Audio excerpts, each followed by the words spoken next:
A dire threat to Iran. They're going to have no bridges. They're going to have no power plants. As a deadline from the president is fast approaching. What the president is doing is threatening war crimes. And those prices at the pump keep going up. Oh, it makes me want to cry. It's horrible every time, 100%. It doesn't get better. And up. I kind of miss my 2.50 cent gas. Tonight, what's at stake for the country and your wallet? Your News at 5 starts right now.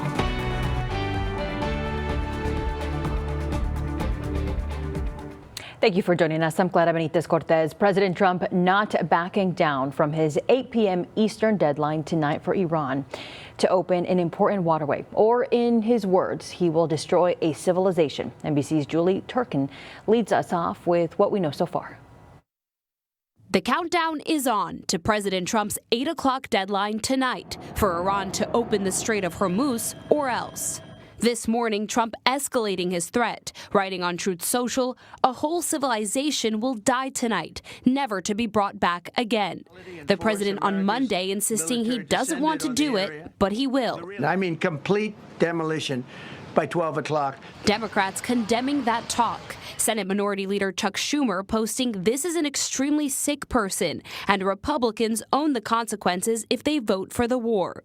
Even former Republican Congresswoman Marjorie Taylor Greene, once a strong Trump ally, suggesting he should be removed from office, writing 25th Amendment, not a single bomb has dropped on America. We cannot kill an entire civilization. This is evil and madness. Despite the harsh rhetoric from Trump, Vice President J.D. Vance claims U.S. and Iran are talking. There's going to be a lot of negotiation between now and then, and I'm hopeful that it gets to a good resolution. But the strikes are unrelenting. The U.S. attacking Karg Island again overnight, where Iran holds 90% of its oil exports. But officials say only military targets were hit. 20% of the world's oil moves through the Strait of Hormuz and has been stuck there for weeks, leading to soaring gas prices around the globe. It's just kind of outrageous how much it's jumped recently, and it just seems to be going up every other day. For one small business owner, the high prices have ended her dream. I have not posted anymore on Instagram. Unfortunately, my company has lasted 4 months, and that's it. I'm not taking any more orders. Before the war, the average cost for a gallon of gas was $2.98. Now, 6 weeks in, AAA says it's $4.14 for a gallon of gas.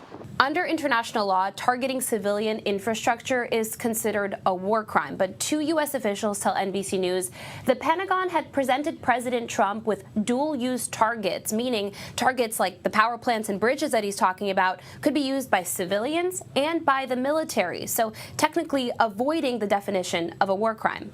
In Washington, Julie Turkin, NBC News.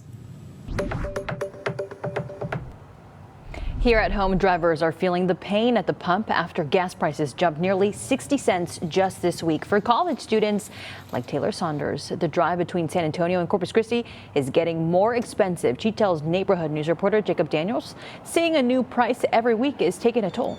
Oh, it makes me want to cry. It's horrible every time, 100%. It doesn't get better.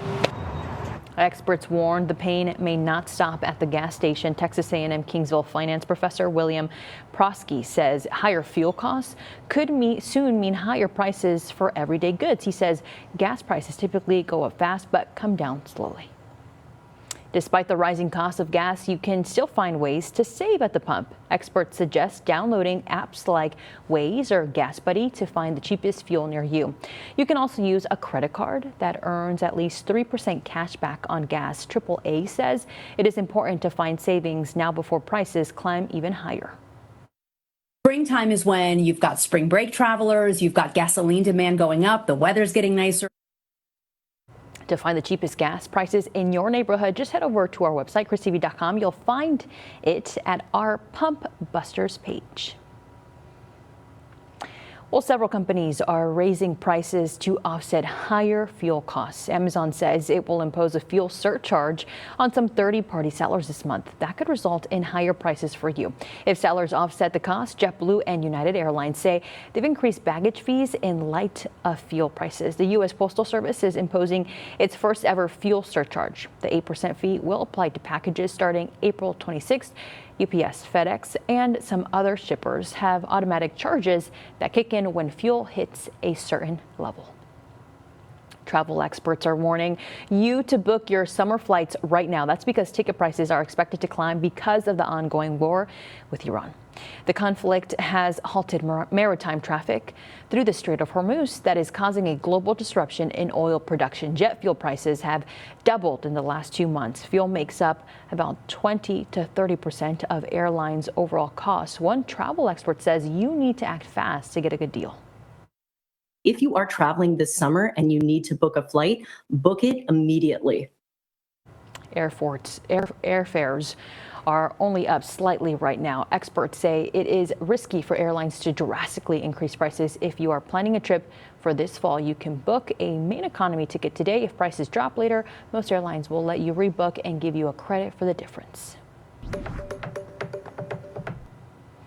Water conservation is a big concern across the coastal bend. At Del Mar College is taking action. Today, the Board of Regents met to discuss how the college can reduce its water use. They had already met last week with Corpus Christi leaders. The college is already saving water with low flow fixtures, restricted power washing, and drought resistant landscaping. They're also considering drilling a water well in Windward, and incident management team meets April 20th to finalize their plans. The city of Corpus Christi has rescheduled their weekly water briefings. It will be on Thursdays this week and next week. City officials say the change is temporary. We will have the weekly water briefing live on our website, christv.com. It's time now for the first look outside. We send things over to Chief Meteorologist Stephanie Lauber.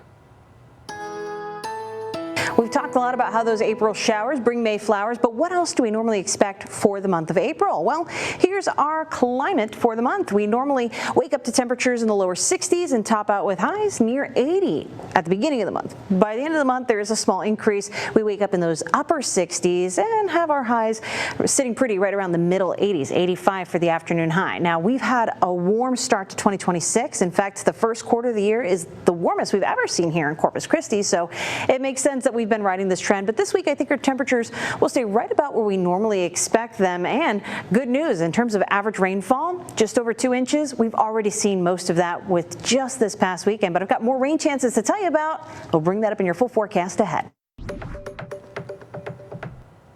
Steph, thank you.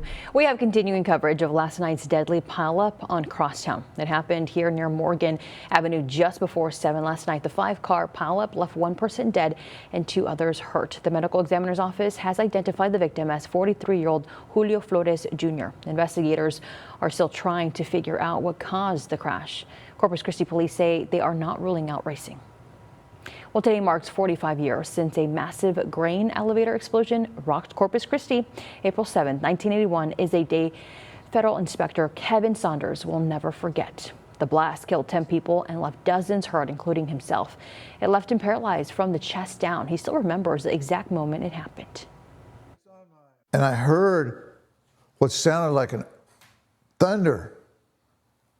And all of a sudden, the cracking and popping blew so loud, it was like it was going to split my head wide open. And the cracking and popping just was thundering through my head. Saunders was blown over 300 feet into a concrete parking lot. Doctors did not expect Saunders to survive, but he did. And he says thanks to the Lord for his second chance. He now lives in Corpus Christi with his wife, who has his nurse after the blast. Well, heart disease is the #1 killer in America. Coming up, how new medical guidelines could help predict your risk before it is too late. You're watching Chris 6, part of the Scripps News Group. Heart disease kills 1 American every 34 seconds, but new medical guidelines could help save lives.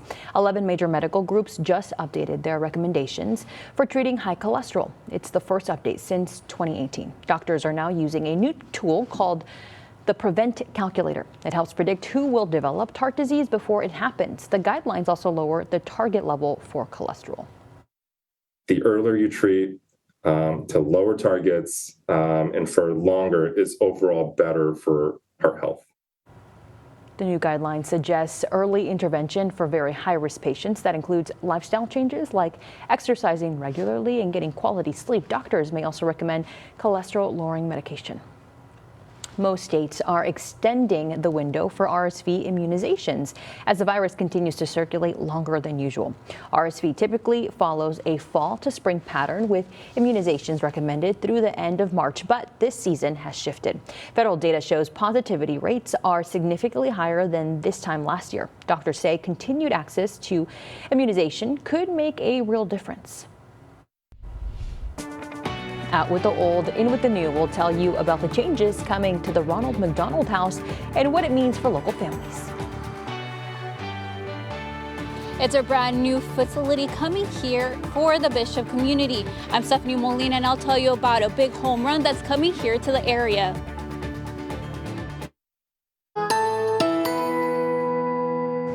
Hey there, I'm Chief Meteorologist Stephanie Lauber. Happy Tuesday. Let's recap the rain situation so far. So obviously, we all enjoyed a nice drink of rain this past weekend. Corpus Christi picking up the biggest total we've seen in more than a year, 1.73 officially for Sunday. But as we go through the rest of this week, we're going to fill in just a few more green squares before we've got to change the date on the calendar to next week. And that is something that is really encouraging because our drought sits pretty far back. We've been showing you the rainy day count, which at this point sits at 7 days of recorded rainfall at Corpus Christi International Airport. Measurable rainfall being the key. That's the goal for 2026. We're just trying to get something on the board. So while we may see just a quick little chispa, probably more drizzle than anything else as we head into the overnight period, we're really not anticipating too much change as we go through the next couple of days. It's really going to be the tail end of this week where we see the rainfall coming into the mix. So as we've seen this afternoon, temperatures feeling wonderful, a refreshing 70s this afternoon and into the early evening hours.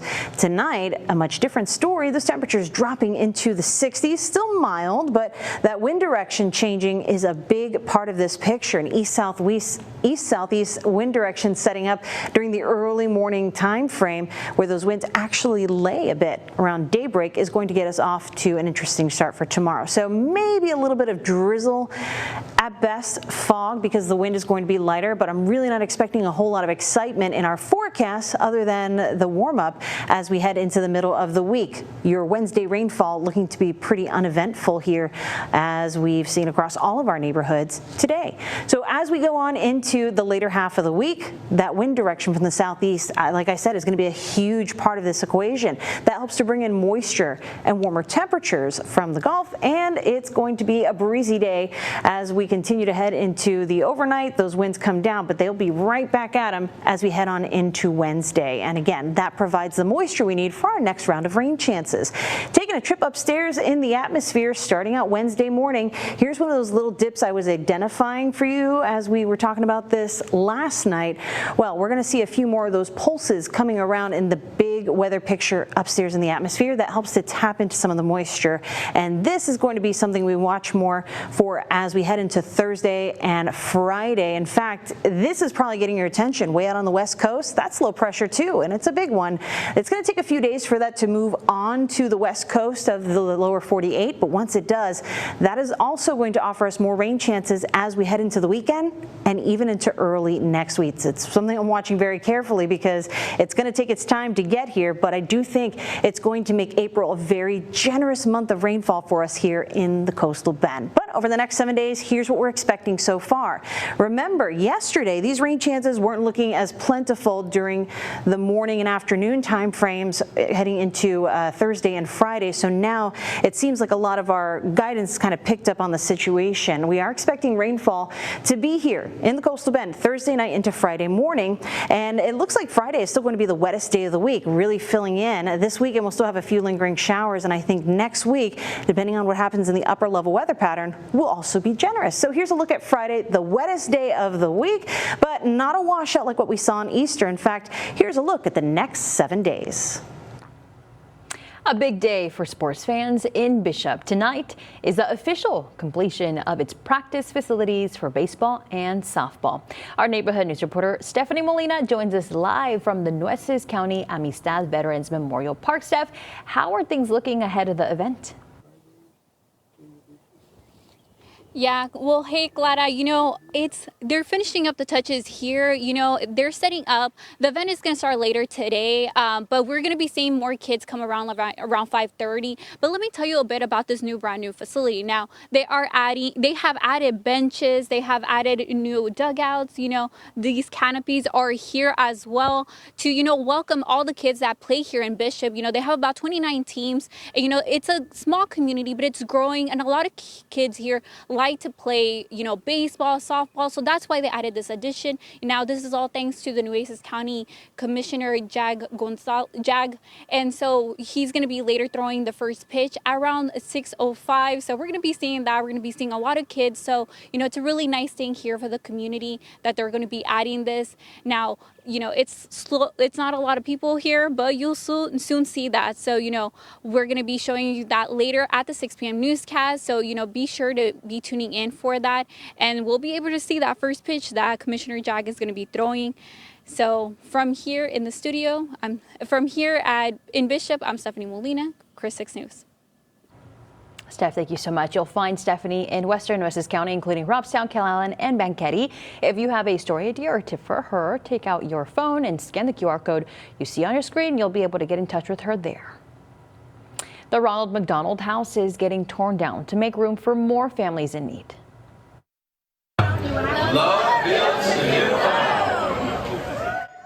A groundbreaking ceremony was held today for the new facility, which will be able to take in 45 families. That's almost double the amount they have now.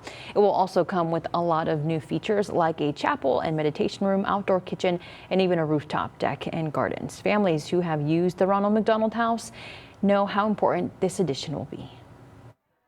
It's a big day. It's very exciting that they get to expand and add more rooms for families. We were on the wait list for 10 weeks, and so it was hard, to say the least. So we're very excited. The construction will take about 2 years and complete and will be built in the same location after the current building is demolished. This is Veterans in Focus, sponsored by the Heil Law Firm. Car wreck? Heil will help. For some injured veterans, everyday life comes with obstacles most of us never think about. But now a national nonprofit is stepping in to help. Homes for Our Troops creates custom homes for severely injured post 9/11 veterans. Chris 6 anchor Michelle Hoffman spoke with the organization's CEO, and as a veteran himself, he says their efforts hit close to home. The most important thing you can do is take care of your troops. They all volunteered. Every single one of them volunteered to serve. We haven't had a draft since 1973. When it was their turn, they deployed. In the blink of an eye, their lives and their families' lives changed forever. Since 2004, Homes for Our Troops has built more than 430 homes across the country, a majority in Texas, and another 77 are underway, including one in Aransas Pass. As we reported, the home is being built for U.S. Army veteran Tyler Sloan, who got a life-altering injury while he was deployed in Iraq. He gets to move in on April 25th. A dad in Texas watches his son make history in space. Hear from the dad of an Artemis 2 astronaut next.